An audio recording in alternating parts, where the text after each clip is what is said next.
tetapi. Dan lebih daripada itu saudara yang dikasih dalam Tuhan, sudah ada yang kenal saya, pasti yang datang itu pasti sudah ada yang kenal. Ya, tapi yang belum, yang tidak datang itu hari coba angkat tangan dulu. Yang tidak datang yang pas ada datang. Waduh, ya kan sana so pasti kenal. Ya, ada pepatah yang mengatakan, maka tak kenal maka tak. Berarti kalau beta tidak kenal, berarti tidak ada yang salah beta di sini. Saudara yang dikasih dalam Tuhan, ya, walaupun tak kenal, sesama manusia itu mesti disayang. Gara-gara tak kenal saja sudah tak sayang. Jadi jangan satu beta dapat, lihat, orang baru dan bisa kata melempar sendiri. Karena banyak kalau di masyarakat, kalau ada baru, apalagi kalau dia sudah ketemu lempar, itu bukan anak Tuhan. Kenapa? Karena sesama manusia itu harus sayang. Ya. Jadi perkenalkan, nama saya Petrus Korey. Ya. Wah, kenapa ketawa? Saya sudah cerita bahwa di sini ada nama yang sama dengan saya. Bahkan kalau betul-betul di grup juga cari di Facebook, tulis nama Petrus Korey, ada 5 komentar yang sama. Faktor, ya. Tapi di dia juga banyak yang faktor, yaitu orang-orang yang jauh. Tapi Petrus Korey yang dari besar hanya orang biasa. Oke, nama saya Petrus Korey, tapi saya tidak kuliah teman-teman, saya hanya tamatan SMA, tamatan tahun 2014, kita sudah lama di luar, saudara yang dikasih dalam Tuhan. Dan saya kesini tidak sendirian, tapi yang pasti itu bukan istri. Tapi yang pasti adalah teman-teman saya, karena masih jomblo. Oke, saya akan memperkenalkan teman saya yang titip pujian, boleh berdiri. Ya, namanya Marcelina Korey. Ya, kalau biasa disapa Kak Sedi. Ya, itu saudara kandungnya saya. Yang kedua Nona Desi, ya. Desi di mana biasa dipanggil Nape atau Desi. Yang ketiga Nona Angel. Jadi gambar. Jadi gambar. Yang keempat Malolo atau Mahari. Ini bukan, karena Mahari ada 2 di sini. Bukan ganteng kan?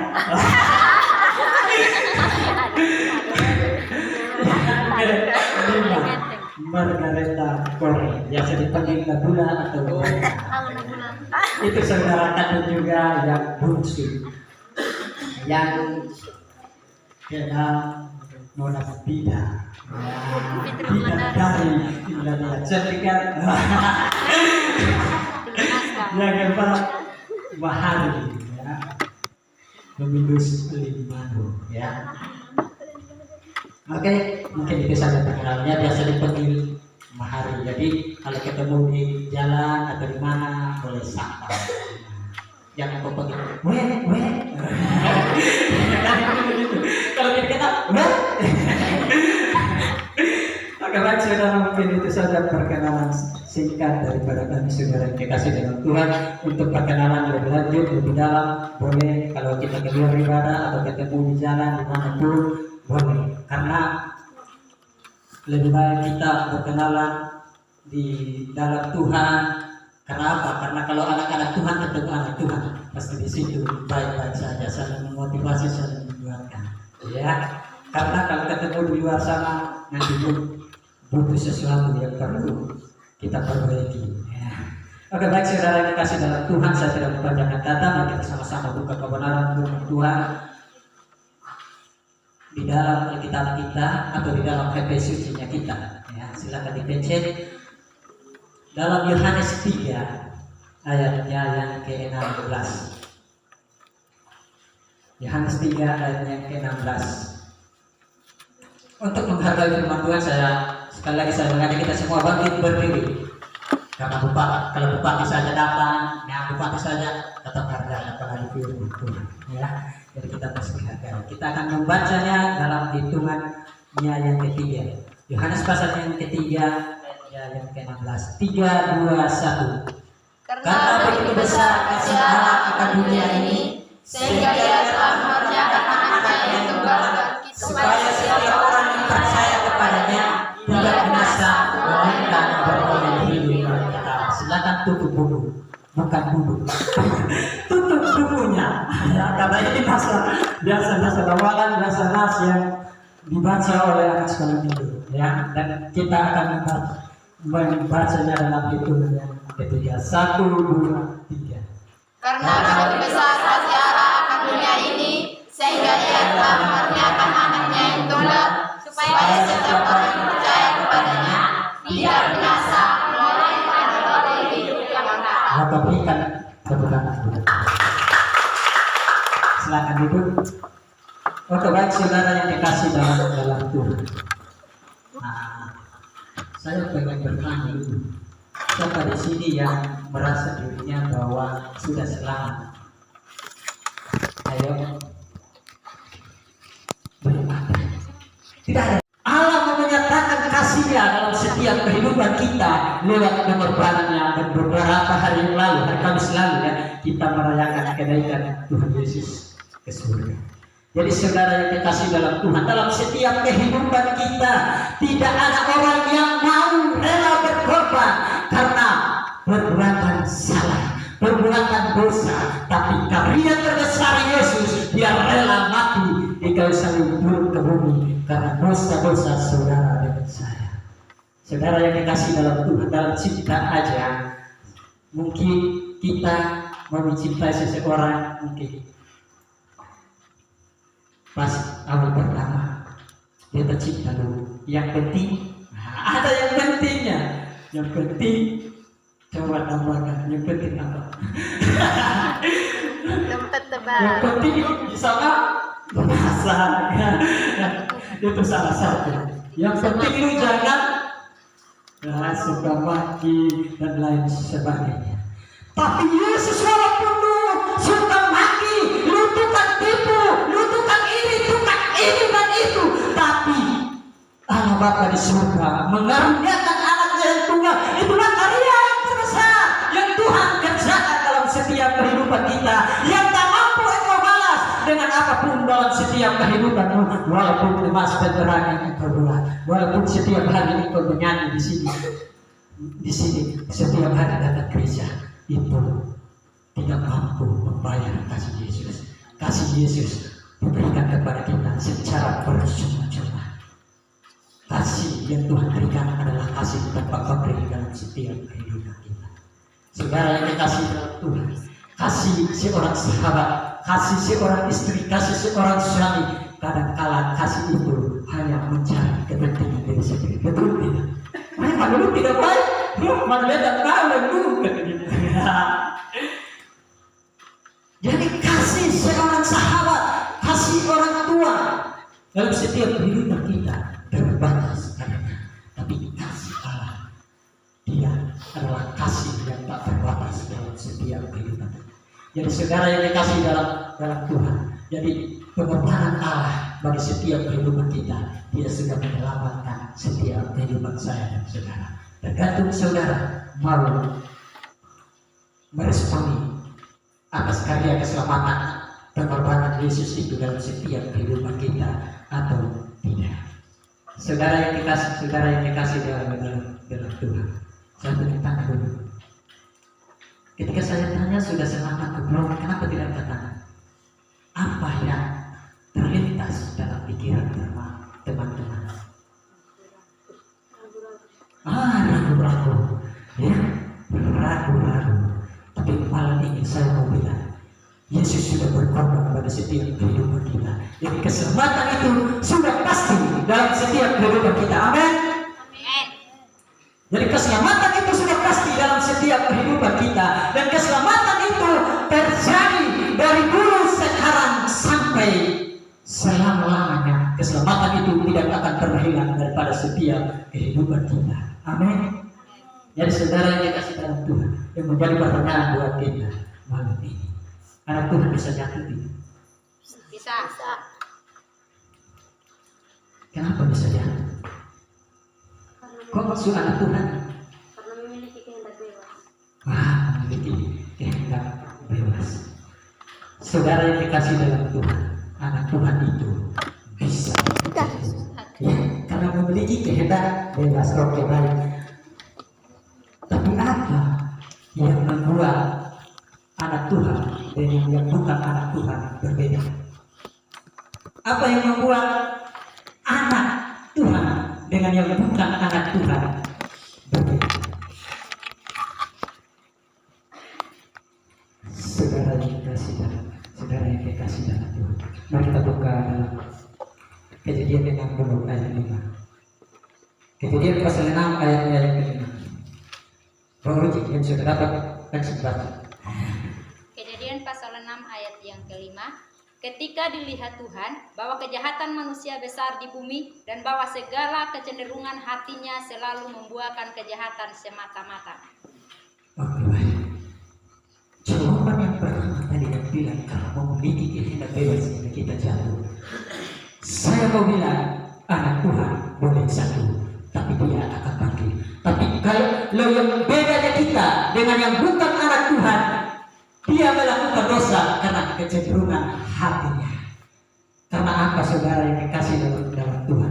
Kecenderungan keinginan hatinya yang melebihi dalam setiap kehidupannya. Kalau kita jatuh itu hal yang biasa. Karena apa? Karena kita masih hidup di bumi ini saudara. Tapi kalau anak Tuhan jatuh, dia akan tetap bangkit dalam setiap kehidupannya. Dia tidak akan tinggal di situ.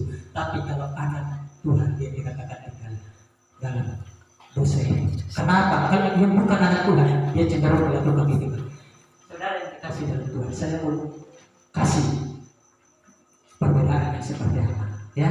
Karena kalau saya pergi berdoa atau pergi pesta, ya, ada teman-teman kita yang sukanya minum mabuk segala macam, ya. Kalau datang kawannya, ya, kalau dia tidak ada uang, dia lari-lari berpinjam, ya, berpinjam. Kenapa? Karena perasaan dengan temannya.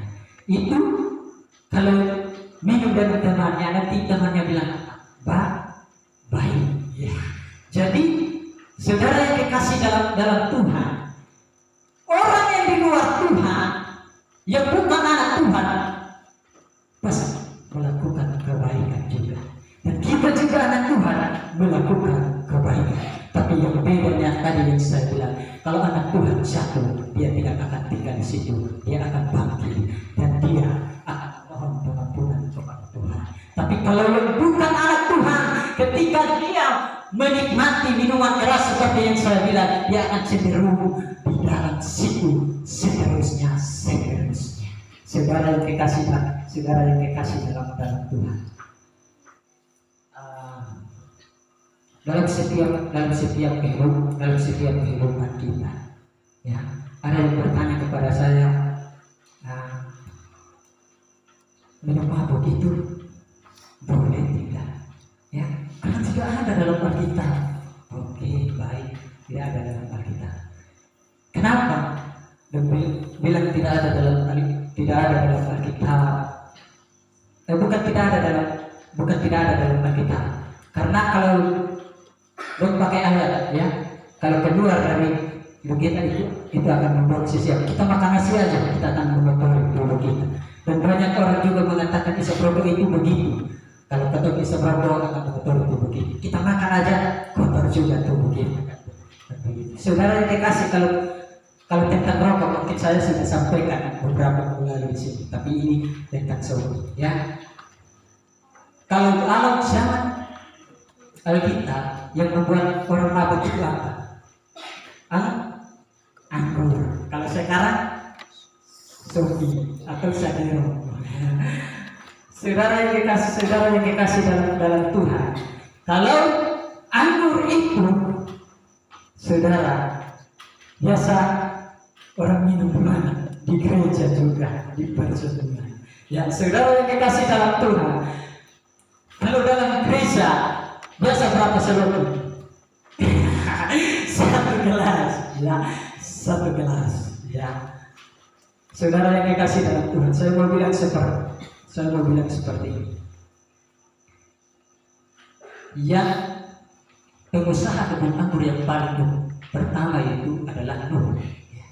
Dan yang pertama ketika Nuh pengusaha kebun anggur, dia siram dengan darah domba. Ya. Jadi anggur yang kita minum di gereja itu disiram. Jadi satu seloki tidak apa-apa karena apa disirami dengan darah domba. Yang kedua, saudara yang dikasih dalam Tuhan, kebun anggurnya Nuh disirami dengan darah singa. Jadi saudara yang dikasih dalam Tuhan, kalau sebuah seloki pasti sikapnya seperti singa. Jadi saudara yang dikasih dalam Tuhan, yang ketiga, kalau tiga seloki, ya, pengusaha anggur ini dia sirami dengan darah apa yang di atas pohon? Monyet. Darah monyet, ya. Jadi kalau tiga seloki nanti dia berdiri, ya, loncat kiri, loncat kanan, kayak apa?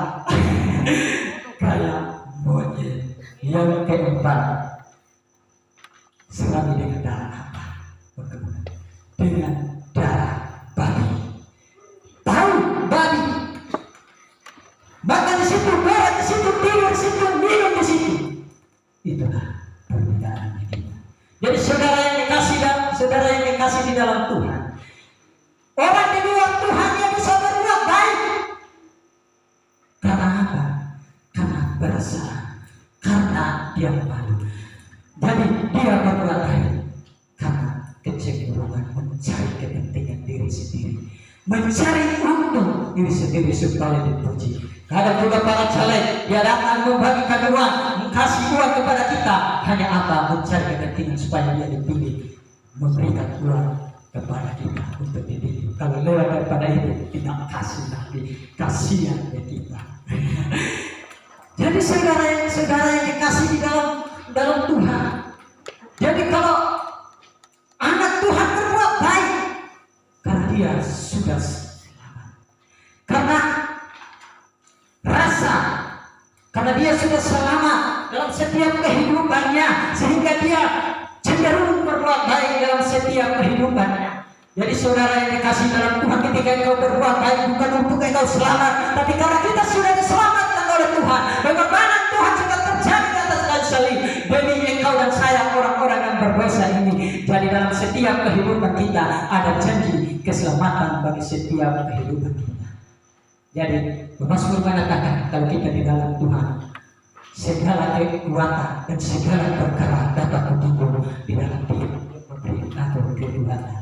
Jadi hanya Tuhanlah yang memberi kekuatan bagi setiap kehidupan kita, yang menciptakan langit dan bumi ini dalam setiap kehidupan kita, yang menerbitkan matahari bagi semua orang, dan dia juga menerbitkan angin segar buat kita untuk kita hidup sehingga kita masuk. Tapi kadang-kadang dalam setiap kehidupan kita, saudara yang dikasih dalam Tuhan, kita bersungguh-sungguh di hadapan Tuhan ketika kita mengalami persoalan dalam setiap kehidupan kita, masalah dalam setiap kehidupan kita, misalnya cinta ditolak, ya. Kalau cinta sini ditolak, maka dia akan datang ke gereja, dia dengan menangis, air mata keluar di pipi, bahkan air hidup pun akan keluar. Karena apa? Karena dia mengalami persoalan dalam setiap kehidupannya. Kalau dia hanya baik-baik saja, tidak mengalami apa-apa, dia hanya biasa-biasa saja dalam setiap kehidupannya, dia akan merasa biasa-biasa saja. Karena apa? Karena merasa dirinya aman, merasa dirinya hebat. Saudara yang dikasih dalam Tuhan, jadi saya mau bilang kepada kita, yang kedua, kasih Allah itu kasih berisikan rotan bagi setiap kehidupan kita. Jadi perlu ada masalah, persoalan dalam dalam setiap kehidupan kita. Ketika ada masalah persoalan dalam setiap kehidupan kita, disitulah kita menyadari bahwa ternyata ada Tuhan. Saudara yang dikasih dalam Tuhan. Jadi dalam setiap kehidupan kita, kalau kita melihat Indonesia mulai terkenal karena apa? Karena tsunami. Indonesia mulai terkenal karena gempa bumi. Bahkan Pulau Sabarajua mulai terkenal. Ada yang masih ingat? Wow, bukan karena seroja. Yang pertama, karena teroris yang ada yang membunuh di SD Membaca. Saudara yang dikasih dalam Tuhan, ketika saya nonton itu, saudara yang dikasih dalam Tuhan, membawa berita yang bilang, ternyata di NTT masih ada pulau itu. Ya, jadi kita mulai terkenal, muncul lebih. Tapi kalau kita sudah kurang ajar, satu dia datang membunuh di kita. Ya, kita tidak tahu Tuhan punya rencana seperti apa. Jadi dalam masalah, Tuhan mau bekerja sesuatu dalam setiap kehidupan. Jadi ketika terjadi sesuatu masalah dalam setiap kehidupan kita, sepertinya kita tidak mau lagi percaya kepada Tuhan, tidak mau lagi berdoa kepada Tuhan dalam setiap kehidupan kita. Saudara yang dikasih dalam Tuhan, ingat, kasih Allah itu kasih yang berizinkan roda untuk kita, untuk mendidik akan setiap kehidupan kita. Saudara yang dikasih dalam Tuhan, yang kedua, sabut terkenal karena apa? Seroja, bukan karena seroja yang kedua, tapi karena ada kelabang raja. Kelabang raja, orang bilang surga yang tersembunyi. Benarkah surga tersembunyi di sana? Ya, saudara yang dikasih dalam Tuhan, ada kelabang raja. Jadi Pulau Sabu, kalau biasa ada rantau, orang bilang kalau orang, kalau sudah di sini, apa yang dia bilang? Di Sabu apa? Dari Sabu mana sih? Bukan kayak dulu. Padahal lahir di Sabu. Tapi yang biasa lahir di Sabu. Tapi giliran kuliah saja ke sana. Ketika pulang dari kuliah di Sabu, panas. Panas. Semuanya tidak nyaman di sana, padahal besar di sana. Saudara yang dikasih dalam Tuhan, membuat tahu perbuatan dalam Tuhan itu seperti apa. Saudara yang dikasih dalam Tuhan. Jadi hati-hati dalam setiap kehidupan kita, apapun keadaan kita, kondisi kita, dimanapun engkau ditaruh oleh Tuhan, di situ Tuhan pasti akan menuntut engkau. Tuhan pasti akan menolong engkau dalam setiap kehidupan. Jadi jangan pernah merasa bahwa diri kita tidak mampu, bahwa diri kita tidak bisa dalam setiap kehidupan ini. Saudara yang dikasih dalam Tuhan, orang yang sering merantau seperti itu, yang merasa tidak nyaman ketika nikah, cenderung tidak nyaman. Karena apa yang menjadi tidak nyaman? Karena lagi tidak ada ya, jadi tidak nyaman lagi. Bapak, anak kita satu nih, mau makan apa nanti? Dia tidak sana. Ketika sampai di sana, saudara yang dikasih dalam Tuhan, karena keinginannya yang cenderung tidak ada uang, ketika pergi ke sana, bukan pulang satu, tapi pulang dua. Pulang dua. Tapi heran juga, Bapak di sini, tapi Bapak yang merantau ketika pulang dua. Kenapa jadi bisa? Saudara yang dikasih dalam Tuhan, di Mesra ada beberapa keluarga yang terjadi seperti itu. Ya. Tapi saya percaya di sini tidak ada. Tapi mungkin bisa di sini ada. Jadi saudara yang dikasih di dalam Tuhan, karena keinginannya yang tadi, dia cenderung, dia bilang tidak ada uang segala macam. Dia mau mencari sesuatu, dia bilang supaya anak kita bisa memenuhi kebutuhannya. Jadi saya ingin cari Tuhan dulu, pulang dari sana bukan datang untuk memenuhi keperluan anak ini.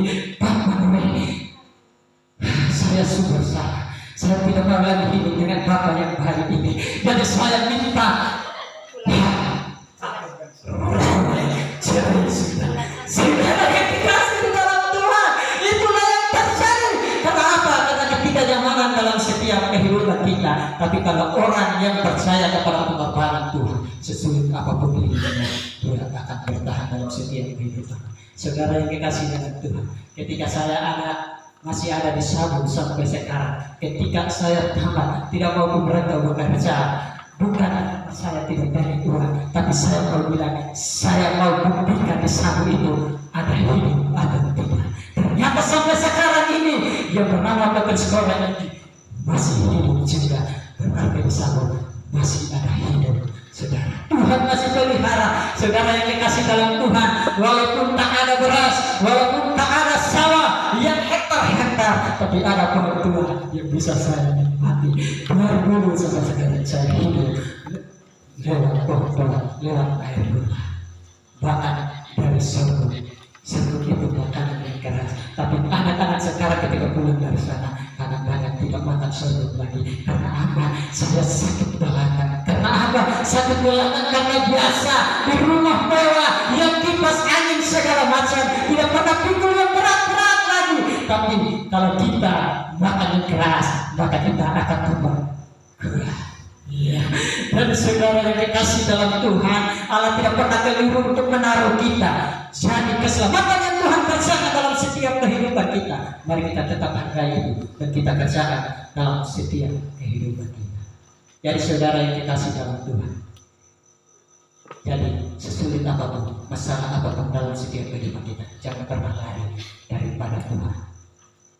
Karena apa? Di situ Tuhan punya rencana.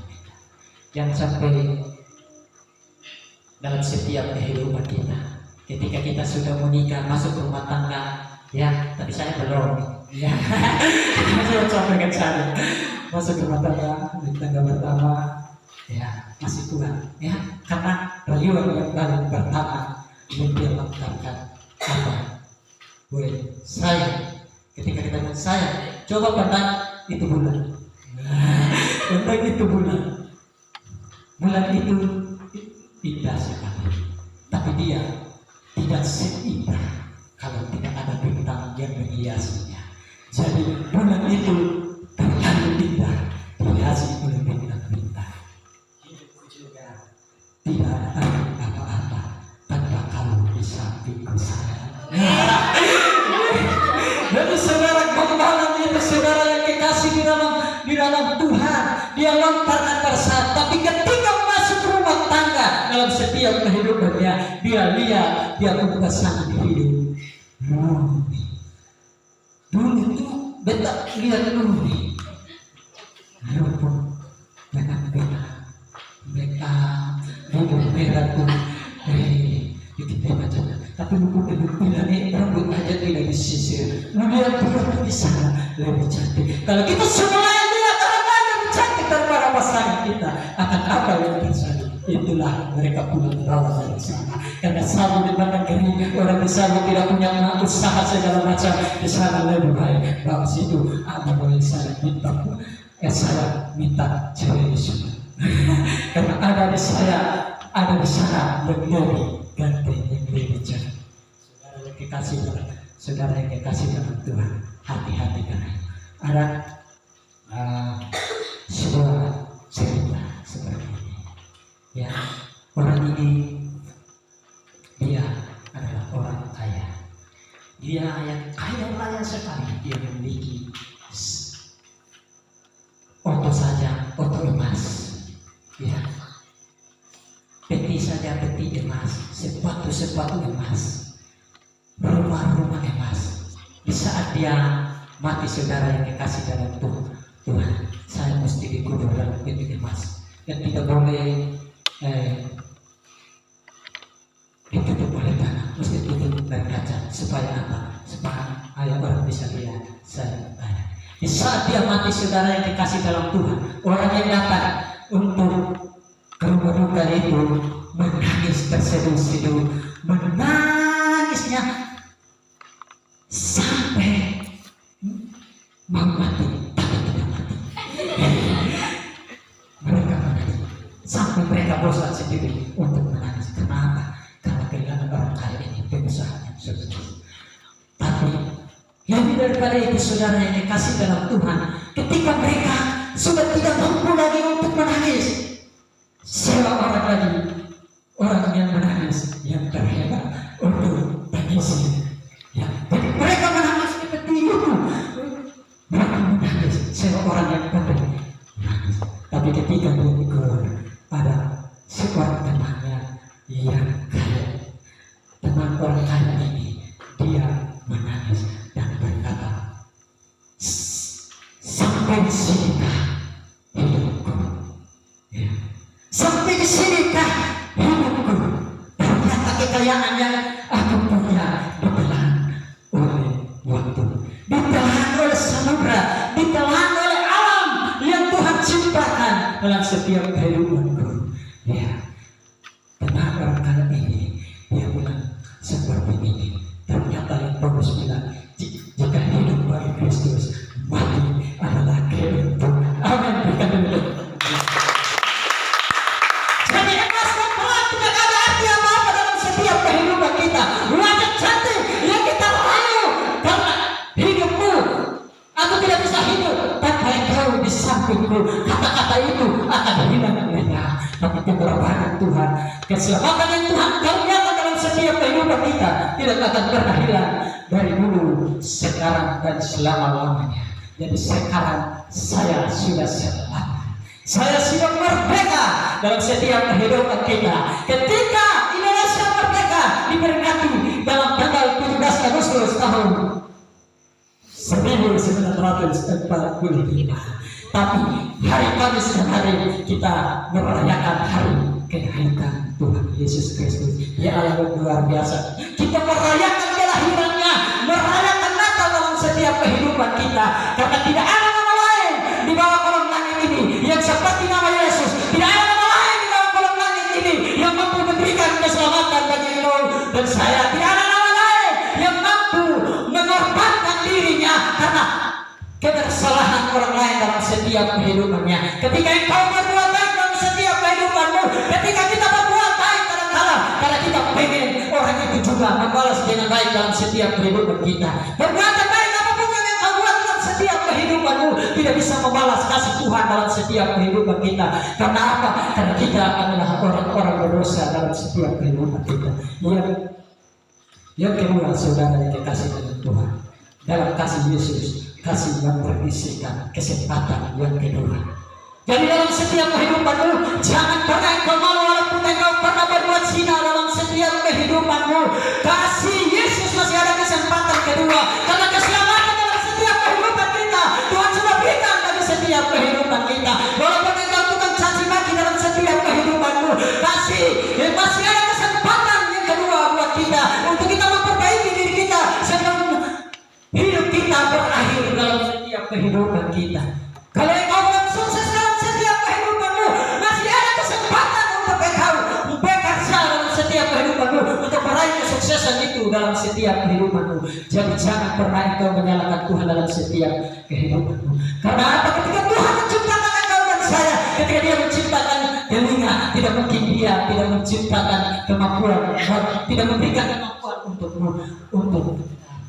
Ketika Tuhan memberikan tangan bagimu, tidak mungkin Tuhan tidak memberikan kemampuan bagimu untuk bekerja. Ketika Tuhan memberikan bahu untukmu, tidak mungkin Tuhan tidak memberikan kemampuan bagi kau dan saya untuk memikul sesuatu dalam setiap kehidupanmu. Jadi dalam setiap kehidupan kita ada sesuatu yang Tuhan taruh dalam setiap kehidupan kita. Selagi masih ada kesempatan ini dalam setiap kehidupan kita, sungguh-sungguh di hadapan Tuhan. Supaya apa, saudara yang dikasih dengan Tuhan? Supaya kesempatan itu jangan hilang daripada setiap kehidupan kita. Karena kalau kita tinggal di dalam dosa, maka keselamatan itu akan hilang dalam setiap kehidupan kita.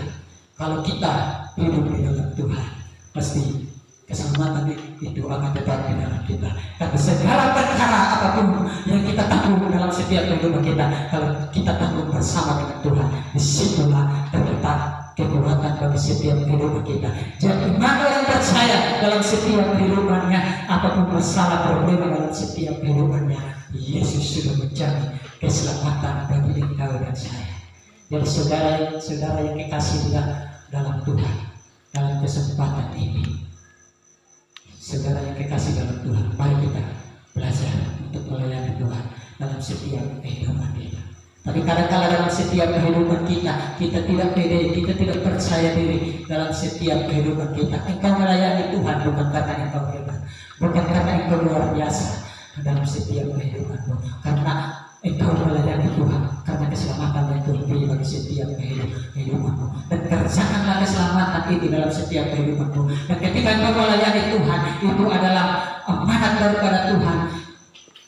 Dimanapun engkau berada, engkau harus melayani. Pergi, jadikanlah semua bangsa muridku, dan baptislah mereka dalam nama Bapa, Anak, dan Roh Kudus. Jadi ketika kita melayani Tuhan dalam setiap kehidupan kita, melayani apa yang kita bisa dalam setiap kehidupan kita. Saudara yang dikasih dalam Tuhan, jika ada salah dalam setiap kehidupan kita, itu adalah merupakan kesempatan untuk kita lihat Tuhan yang tidak akan sampai untuk dia tinggal di dalam dosa itu. Saudara yang dikasih dalam Tuhan, dalam pelayananku saudara yang dikasih dalam Tuhan, ketika melayani di El Shaddai lalu, ketika dikasih puji-pujian, saya tidak tolak, tapi saya melayani karena diberikan kesempatan, walaupun suaranya mirip-mirip kanan. Kenapa? Dan ada kesaksian di situ yang membuat saya bangga. Sebenarnya saya malu sekali karena tidak sesuai dengan gitar, tidak sesuai dengan musik. Ada kesaksian di situ yang akan dengan sakit demam dari rumah katanya, tapi karena ikut sama-sama dia garu-garu sampai dia keringat, demam saya hilang, aku puji Tuhan. Ya, jadi saudara yang dikasih dalam Tuhan, ternyata dengan kerendahan saya ini Tuhan bekerja dalam setiap kehidupan saya. Tapi jangan sampai dalam kekurangan engkau dan saya orang dulu baru itu membuat engkau patah semangat dalam setiap kehidupanmu. Tapi banyak orang yang menilai itu, mereka hanya menilai syarat tidak bagus dan kamu tidak naik mimbar lagi. Dia benar-benar ketika ditunjuk, aku takut, aku tidak berani. Ya kadang-kadang begitu dalam setiap kehidupan. Saudara yang dikasih dalam Tuhan, apapun yang Tuhan percayakan bagi setiap kehidupan kita, yang diberikan kepada kita, kerjakan hal itu dalam setiap kehidupan kita, selagi masih ada kesempatan dalam setiap kehidupan kita. Jadi saudara yang dikasih dalam Tuhan, kasih yang berisikan kesempatan kedua ini bagi setiap kehidupan kita. Dalam setiap kehidupan kita, walaupun ada masalah, problema dalam setiap kehidupan, jangan pernah engkau tinggalkan Tuhan seperti itu dalam setiap kehidupan. Karena Tuhan menjadi akan setiap kehidupan saya dan saudara. Saudara yang dikasih dalam Tuhan, untuk menutup khotbah saya pada saat malam hari ini, saya ingin membagi suatu kesaksian dulu. Di mana waktu saya masih kecil, saudara yang dikasih dalam Tuhan, kami dibawa mengenal Tuhan itu lewat suatu hal yang sangat luar biasa, yang sejak itu kejadian itu terjadi sampai saat ini, yang tidak pernah akan saya lupakan dalam setiap kehidupan saya, bahkan kehidupan kami anak-anaknya, yaitu lewat satu peristiwa, bukan karena saya membunuh orang karena apa, tapi karena persoalan bapak saya membunuh anaknya sendiri. Saudara yang dikasih dalam Tuhan, hal itu sangat tertusuk dalam hati, membuat kepedihan, tangisan. Sampai saat ini kalau kami merenung, ketika kamu mengingat akan hal itu, kenapa hal ini bisa terjadi? Karena kami belum masih hidup dalam Cibinong. Waktu itu saya masih kelas 1 SD. Jadi saudara yang dikasih dalam Tuhan, kenapa itu terjadi? Karena bapak saya itu mungkin saya tidak tahu pasti dia ingin menjadi orang yang terkuat, ingin menjadi orang yang terhebat, sehingga dia memakai hal-hal yang di luar daripada Tuhan sampai tubuhnya tidak mampu, sehingga anaknya sendiri dilihat jadi setan, jadi dia bunuh anaknya sendiri. Jadi saudara yang kekasih dalam Tuhan, lewat peristiwa itu sebenarnya membuat kami sangat benci, yang membuat kami tidak suka lagi saudara. Tapi lewat peristiwa itu kami dibawa untuk memperkenalkan kepada Tuhan. Saudara yang kekasih dalam Tuhan, peristiwa ini saudara yang kekasih dalam Tuhan, kalau ketika saya renungkan, ketika saya besar, kalau waktu masih kecil itu mungkin kalau orang ketawa kita ketawa, kalau orang menangis kita menangis.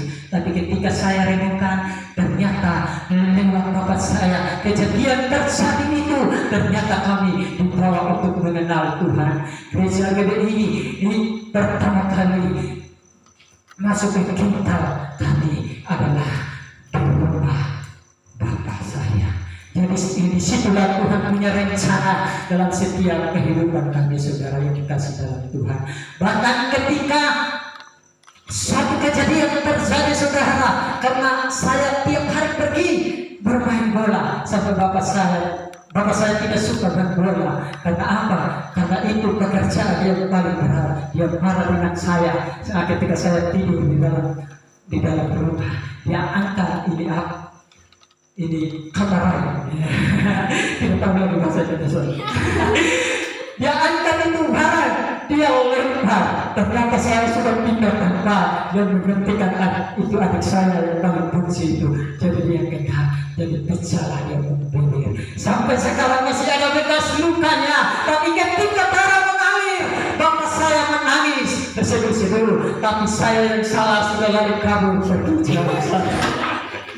Jadi saudara yang dikasih di dalam Tuhan, di dalam kemarahannya, dia tidak ingat lagi bahwa perbuatannya salah. Dalam keinginannya yang lebih tinggi, dia lagi tidak tahu bahwa itu berisiko yang sangat besar. Tapi ketika terjadi suatu masalah itu, dia menangis terseduh-seduh. Karena apa?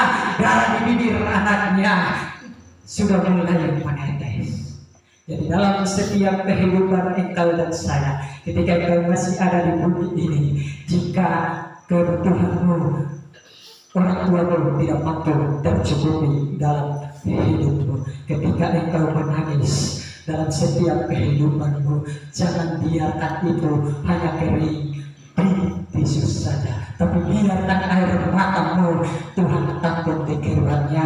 Karena ada pepatah yang mengatakan banyak jalan ke Roma, tapi jalan menuju surga hanya satu. Di Roma air mata berlinang, kesusahan terjadi di sana, tapi ketika kita sampai di surga air mata dihapus. Bahkan ketika kita sampai di surga, sakit penyakit beban persoalan, Tuhan mampu memberikan makan 5.000 orang.